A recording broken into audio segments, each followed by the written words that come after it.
बिस्मिल्लाहिर्रहमानिर्रहीम, अस्सलाम वालेकुम एवरीवन। आप देख रहे हैं विजन वाइब। मैं हूं मीर नवीद। शोबिस की दुनिया से एक बड़ी तड़कती फड़कती खबर लेके हाजिर हो गया हूं जी। और वो खबर है मरूफ सिंगर आसिम अजहर साहब के बारे में। यकीनन आसिम अजहर का नाम आया होगा तो आपने सोच लिया होगा लगा फिर कोई कट्टा खुल गया, कोई नया मसला बन गया। तो बिल्कुल ऐसा ही हुआ जी। मौसूफ ने एक मरतबा फिर जो है वो रिश्ता तोड़ लिया, मंगनी तोड़ ली है। और मौसूफ़ा का नाम मीरब है। और आपको पता है कि आसिम अजहर जो हैं वो पहले हानिया आमिर फेमस एक्ट्रेस हैं जो, उनके साथ जो है वो मंगनी के रिश्ते में मुंसलिक थे। मंगनी हो चुकी थी दोनों की। फिर अनफॉर्चुनेटली काफ़ी अर्सा ये लोग साथ भी रहे, फिर उनसे रिश्ता टूटा। उनसे रिश्ता टूटने के बाद जनाब ने मीरब के साथ रिश्ता जोड़ा और कहा जी ये मेरी माँ की पसंद है मीरब, और इस तरह की लड़कियां मुझे बड़ी पसंद आती हैं जो अपने रूट से जुड़ी होती हैं, त्यौहार से जुड़ी होती हैं, सादगी पसंद होती हैं और पता नहीं क्या क्या गुन गाए। तो मुझे बड़ी पसंद है मीरब और ख़ासकर मेरी माँ की पसंद है। तो अब जनाब मीरब से भी रिश्ता टूट गया। इसके पीछे वजूहात क्या है, मैं वजूहात आपको बताता हूँ। सबसे पहले डिस्कस करते हैं हानिया आमिर और ये आसिम अजहर साहब जो हैं इनका रिश्ता। जब इनका रिश्ता बना तो जनाब इन्होंने आके इंस्टाग्राम के ऊपर अपना रिश्ता बताया कि हमारा रिश्ता बन गया। ठीक है, रिश्ता बनने के बाद ये लोग कहते हैं, मैं नहीं कह रहा, मैं तो तज्जिया पेश कर रहा हूँ, लोग कहते हैं कि ये लिविंग भी रहे, यानी कि साथ रहते रहे हैं एक घर में, एक छत के नीचे, एक कमरे में। यहाँ से आप समझ सकते हैं कि मैं क्या कहना चाह रहा हूँ।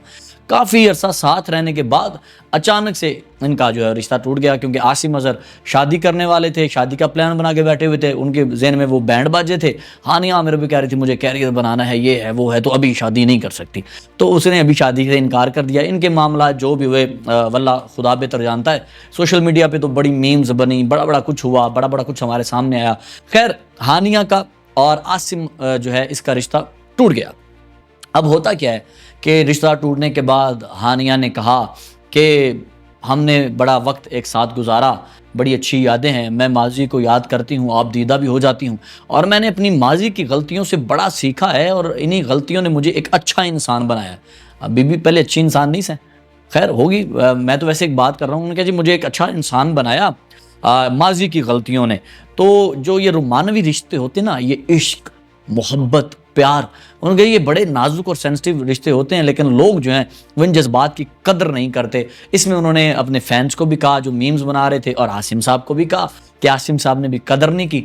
तो इस तरह के मामलात इनके चलते रहे। उन्होंने कहा कि हमारा रिश्ता बड़ा अच्छा गुजरा, मैंने बड़ा कुछ सीखा, ये रोमानवी टचअप जो बड़ा ये तकलीफ़ दे होता है, मैं बड़ी मुश्किल इस एरा से गुजरी, मैंने बड़ा कुछ बर्दाश्त किया, और अब खैर मैं अपनी राह के ऊपर गामजन हूँ, आसिम अपनी राह पे गामजन है। ये बातें हुई। उसके बाद आसिम साहब ने क्या किया, वही 4 दिन बंदा सिगरेट शिगरेट पी के ज़रा मस्त हो के, उसके बाद जनाब ने दुखिया गाने शाने बना के इधर उधर करके फिर जोड़ लिया रिश्ता मीरब से। अब मीरब जी ये मेरी माँ की पसंद है, ये अपने त्यौहार से जुड़ी हुई है, रूट से जुड़ी हुई है, तो मीरब के उन्होंने बना लिया रिश्ता। और रिश्ता बनाने के बाद किया क्या जनाब ने, एक रिश्ता चला और फिर वही हरकत इंस्टा के ऊपर आके, जी हमने मंगनी कर ली है, अल्लाह हमारे इस रिश्ते को मुबारक करे और हमें खुशियाँ देखना नसीब करे, ये रिश्ता जो है वो ता हयात रहे, आप सब दुआएं करें हमारे इस रिश्ते के लिए। तो लोगों ने भी कहा, फैंस बेचारे फैंस मजबूर होते हैं, वो कहते हैं चल दुआ कर देते हैं यार, अच्छा बंदा है यार, गाने शाने आते रहते हैं। लोगों ने भी कर दी, हो गया जी, रिश्ता हो गया, चलता रहा सिस्टम, बड़ी तस्वीरें वायरल हुई, डेट्स शेट चल रही हैं, रिश्ता हो गया जी, मज़े मार रहे हैं, शॉपिंग वॉपिंग चल रही है, सारा कुछ है जो होता है। तो फिर क्या होता है जी, अचानक जो मीरब है ये जाती है एक पॉडकास्ट में एज एन गेस्ट। वहाँ पे जो एंकर पर्सन थे उन्होंने हानिया के बारे में मीरब से कई सवालात कर लिए, और कहते हैं ये एक मेन वजह बनी कि मीरब जो है वो हर्ट हुई कि हानिया के बारे में मुझसे सवालात क्यों किए जा रहे हैं, पर्सनल लाइफ है, ये है वो है। उसने जी रिश्ते से इनकार कर दिया, या रिश्ता टूट गया।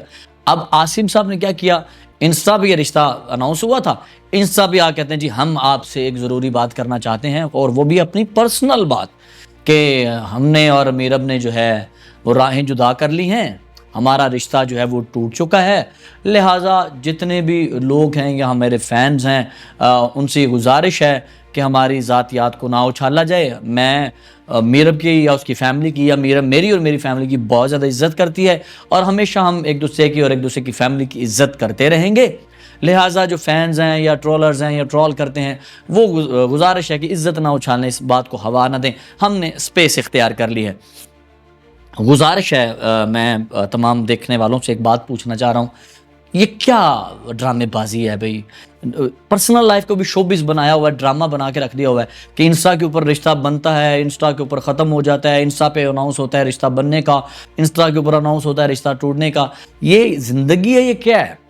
हानिया ने कहा जी मैं इस एरा से बड़ी मुश्किल से गुजरी हूँ, वहाँ लिविंग रही, साथ रहती रही, सब कुछ होता रहा, एकदम से शादी नहीं करनी थी। वैसे कहती मैं भी शादी नहीं करना चाह रही, रिश्ता तोड़ दिया, बात ख़त्म होगी, बेचारे को फिर दो चार नए कोई मुझ जैसे दुखी से शायर उनको ढूंढने पड़ेंगे लिखवा के बेचारा, फिर कोई या खुद लिखेगा, फिर इस गाने गा के। अब फैंस तो मज़े ले रहे हैं।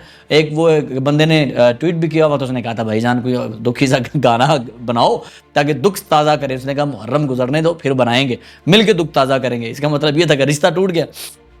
अब जनाब ने मीरब से भी तोड़ लिया रिश्ता। आप कह रहे हैं जी हम बड़ी एक दूसरे की इज्जत करते हैं, एक दूसरे की फैमिलियों की इज्जत करते हैं। अब मीरब से जो पॉडकास्ट में मीरब से सवालात हुए ना एंकर पर्सन ने किए हैं, वो वजह बन गई इस रिश्ता टूटने में। तो यार एंकर जितने भी हैं उनसे रिक्वेस्ट है भाई, हाथ थौला रखा करो। ठीक है हम साफ़ी बरादरी ऐसी हैं, लेकिन थोड़ा हाथ थौला रखिए ज़रा तरीके से, ताकि कि दिल नज़ारे होते कि मासूम बच्ची का दिल तोड़ दिया, उनका रिश्ता टूट गया। अब है बात तो दुख की, लेकिन मैं इतने मज़े से बयान इसलिए कर रहा हूँ कि आप लोग रिश्ते को सीरियस नहीं लेते। यकीन कीजिए, कहते हैं कि ना तो इब्ने आदम ताजर है और ना बिनते हवा तजारती सामान है कि अब जब मर्ज़ी उसकी बोली लगा दें, जब मर्ज़ी बेच दें। बात जिस्म की नहीं हो रही, बात ख़यालात की हो रही है, बात सोचों की हो रही है, बात जज्बात की हो रही है, उन एहसासात की हो रही है जो आपके साथ जुड़े होते हैं। रिश्ता बना लेना तो फिर रिश्ता निभाना चाहिए, रिश्ता घसीटना नहीं चाहिए। तो जितना बना सेलिब्रिटी बनता जाता है वो रिश्ते घसीटना शुरू कर देता है। उसके लिए ये आम सी बात हो जाती है, रोज़ नई लड़कियां मिलना, रोज़ नए। तो खुदारा ये शोबिज़ वाले जितने भी लड़कियां लड़के हैं, औरतें हैं, मर्द हैं, जितने भी ख़वातीनो हज़रात हैं, सबसे गुजारिश है कि यार या तो शोबिज़ में रिश्ता बनाया ना करो या फिर उसको तोड़ा ना करो। खुदा गवाह है कि आप लोगों को देख के, आपकी ज़िंदगियों को देख के कईयों के घर बसते भी हैं और कईयों के घर उजड़ भी जाते हैं। तो लोगों के ऊपर तरस खाओ, ज़िंदगी को ड्रामा ना बनाओ। या तो रिश्ता बना लो तो फिर उसको निभाओ, या फिर बनाओ ही ना। अब जिस तरह हानिया के साथ रिश्ता बनाया, इतना अरसा के इकट्ठे रहे, उसके साथ रिश्ता तोड़ दिया, अब मीरब के साथ बनाया, ये टूट गया। तो यार ये क्या ज़िंदगी है? खुदा ना हम सबको हदायत दे। और इस वक्त ये करंट इशू है, बना हुआ है। देखते हैं आसिम साहब अगला स्टेप क्या उठाते हैं और कौन सी लड़की है जिनके साथ वो इंस्टा के ऊपर मंगनी का ऐलान करते हैं। विजन वाइब देखते रहिए। मीर नवीद को इजाज़त दीजिए, दोबारा मुलाकात होगी।